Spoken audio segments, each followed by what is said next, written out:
a Wikividi Documentaries production. Don't forget to like and subscribe. Enjoy. John Wayne Gacy. John Wayne Gacy Jr. was an American serial killer and rapist. He sexually assaulted, tortured and murdered at least 33 teenage boys and young men between 1972 and 1978 in Cook County, Illinois. All of Gacy's known murders were committed inside his Norwood Park Ranch house. His victims were typically induced to his address by force or deception, and all but one of his victims were murdered by either asphyxiation or strangulation with a makeshift tourniquet. His first victim was stabbed to death. Gacy buried 26 of his victims in the crawl space of his home. 3 other victims were buried elsewhere on his property, while the bodies of his last 4 known victims were discarded in the Des Plaines River. Convicted of 33 murders, Gacy was sentenced to death on March 13, 1980. For 12 of those killings, he spent 14 years on death row before he was executed by lethal injection at Stateville Correctional Center on May 10, 1994. Gacy became known as the Killer Clown because of his charitable services at fundraising events, parades, and children's parties, where he would dress as Pogo the Clown, a character he had devised. Early life. John Wayne Gacy Jr. was born in Chicago, Illinois, on March 17, 1942, the only son and second of 3 children born to John Stanley Gacy, an auto repair machinist and World War I veteran, and his wife Marion Elaine Robinson, a homemaker. Gacy was of Polish and Danish ancestry. His paternal grandparents had emigrated to the United States from Poland. As a child, Gacy was overweight and not athletic. He was close to his 2 sisters and mother, but endured a difficult relationship with his father, an alcoholic who was physically abusive to his wife and children. Throughout his childhood, Gacy strove to make his stern father proud of him, but seldom received his approval. This friction was constant throughout his childhood and adolescence. One of Gacy's earliest childhood memories was of being beaten with a leather belt by his father at the age of 4 for accidentally disarranging car engine components his father had assembled. On another occasion, his father struck him across the head with a broomstick, rendering him unconscious.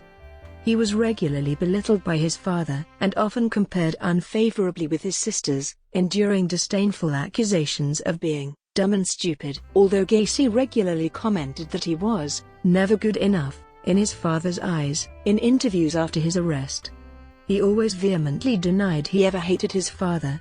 When he was 6 years old, Gacy stole a toy truck from a neighborhood store. His mother made him walk back to the store, return the toy and apologize to the owners. His mother told his father, who beat Gacy with a belt as punishment. After this incident, Gacy's mother attempted to shield her son from his father's verbal and physical abuse, yet this only succeeded in Gacy earning accusations that he was a sissy and a mama's boy, who would probably grow up queer. In 1949, Gacy's father was informed that his son and another boy had been caught sexually fondling a young girl. As a punishment, Gacy was whipped by his father with a razor strop. The same year, Gacy himself was ostensibly molested by a family friend, a contractor who would take Gacy for rides in his truck, then fondle him. Gacy never told his father about these incidents, afraid his father would blame him. Because of a heart condition, Gacy was ordered to avoid all sports at school.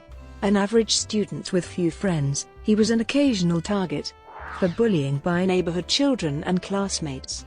He was known to assist the school truant officer and volunteer to run errands for teachers and neighbors. During the 4th grade, Gacy began to experience blackouts. He was occasionally hospitalized because of these seizures, and also in 1957 for a burst appendix. Gacy later estimated that he spent almost a year in the hospital for these episodes between the ages of 14 and 18, and attributed the decline in his grades to his time out of school. His father suspected the episodes were an effort to gain sympathy and attention. On one occasion, he openly accused his son of faking as the boy lay in a hospital bed.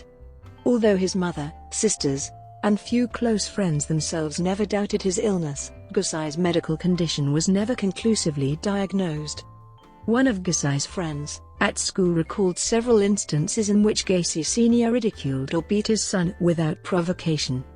On one occasion in 1957, He witnessed an incident in which Gusai's father began shouting at his son for no reason, then began hitting him. Gusai's mother attempted to intervene between her son and her husband. The friend recalled Gacy simply put up his hands to defend himself, adding that he never struck his father back during these altercations. At the age of 18, Gacy became involved in politics, working as an assistant precinct captain for a Democratic Party candidate in his neighborhood. This decision earned more criticism from his father, who accused his son of being a patsy. Gacy later speculated the decision may have been an attempt to seek the acceptance from others that he never received from his father. The same year Gacy became a Democratic Party candidate, his father bought him a car, with the title of the vehicle being in his father's name until Gacy had completed the monthly repayments. These repayments took several years to complete, and his father would confiscate the keys to the vehicle if Gacy did not do as his father said. On one occasion in 1962, Gacy bought an extra set of keys after his father confiscated the original set. In response, his father removed the distributor cap from the vehicle, withholding the component for 3 days. Gacy recalled that as a result of this incident, he felt totally sick, drained. When his father replaced the distributor cap, Gacy left the family home and drove to Las Vegas, Nevada, where he found work within the ambulance service before he was transferred to work as a mortuary attendant. He worked in this role for 3 months before returning to Chicago. In his role as a mortuary attendant, Gacy slept in a cot behind the embalming room. In this role, he observed morticians embalming dead bodies and later confessed to the fact that, on one evening while alone, he had clambered into the coffin of a deceased teenage male, embracing and caressing the body before experiencing a sense of shock. The sense of shock prompted Gacy to call his mother the next day and ask whether his father would allow him to return home. His father agreed, and the same day, Gacy drove back to live with his family in Chicago. Upon his return, despite the fact he had failed to graduate from high school, Gacy successfully enrolled in the Northwestern Business College, from which he graduated in 1963. Gacy subsequently took a management trainee position within the Nunn Bush Shoe Company. In 1964, the shoe company transferred Gacy to Springfield to work as a salesman. He was eventually promoted to manager of his department. In March of that year, he became engaged to Marlon Myers, a co-worker within the department he managed. After a 9-month courtship, the couple married in September 1964. Marlon's father subsequently purchased 3 Kentucky Fried Chicken restaurants in Waterloo, Iowa, and Gacy and his wife moved to Waterloo so he could manage the restaurants, with the understanding that they would move into Marlon's parents' home. During his courtship with Marlon, Gacy joined the local Jaycees and became a tireless worker for the organization, being named keyman for the organization in April 1964. The same year, Gacy had his second homosexual experience. According to Gacy, he acquiesced to this incident after one of his colleagues in the Springfield Jaycees plied him with drinks and invited him to spend the evening upon his sofa. The colleague then performed oral sex upon him while he was drunk. By 1965, Gacy had risen to the position of vice president of the Springfield Jaycees. The same year, he was named as the 3rd most outstanding Jaycee within the state of Illinois. Waterloo, Iowa. In 1966, Gacy began to manage the 3 KFC restaurants his father-in-law purchased in Waterloo. The offer was lucrative. Gacy would receive $15,000 per year, plus a share of profits earned via the restaurants. Gacy accepted the offer and, following his obligatory completion of a managerial course, he and his wife relocated to Waterloo later that year. In Waterloo, Gacy joined the local chapter of the Jaycees, regularly offering extensive hours to the organization in addition to the 12- and 14-hour days he worked managing 3 restaurants. Although considered ambitious and something of a braggart by his colleagues in the Jaycees, he was highly regarded as a worker on several fundraising projects. In 1967, he was named Outstanding Vice President of the Waterloo Jaycees. At Jaycee meetings, Gacy would often provide free fried chicken to his colleagues and insisted upon being given the nickname Colonel. The same year, Gacy served on the board of directors for the Waterloo Jaycees.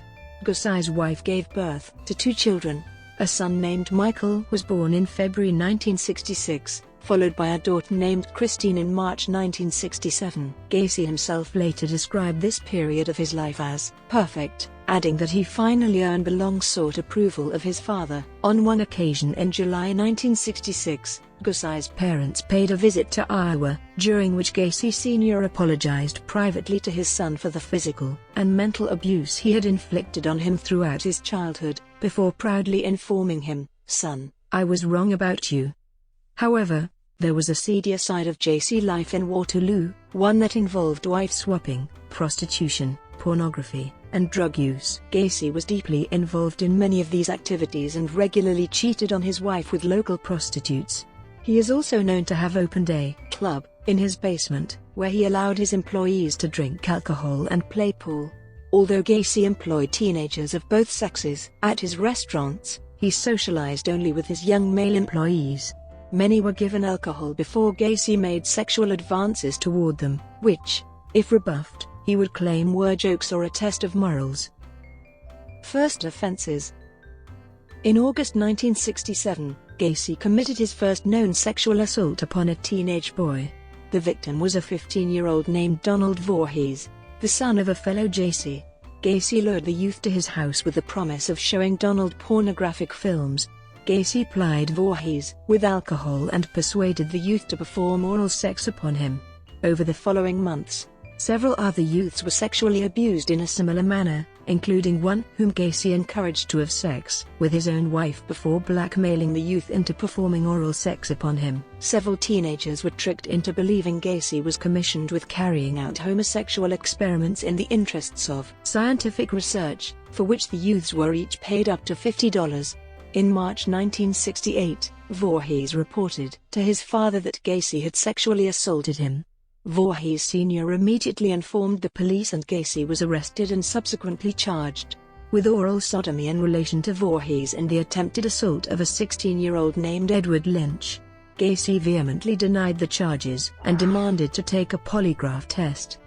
This request was granted, although the results indicated Gacy was nervous. When he denied any wrongdoing in relation to either Voorhees or Lynch, Gacy publicly denied any wrongdoing and insisted the charges against him were politically motivated. Voorhees Sr. had opposed Gacy's nomination for appointment as president of the Iowa Jaycees.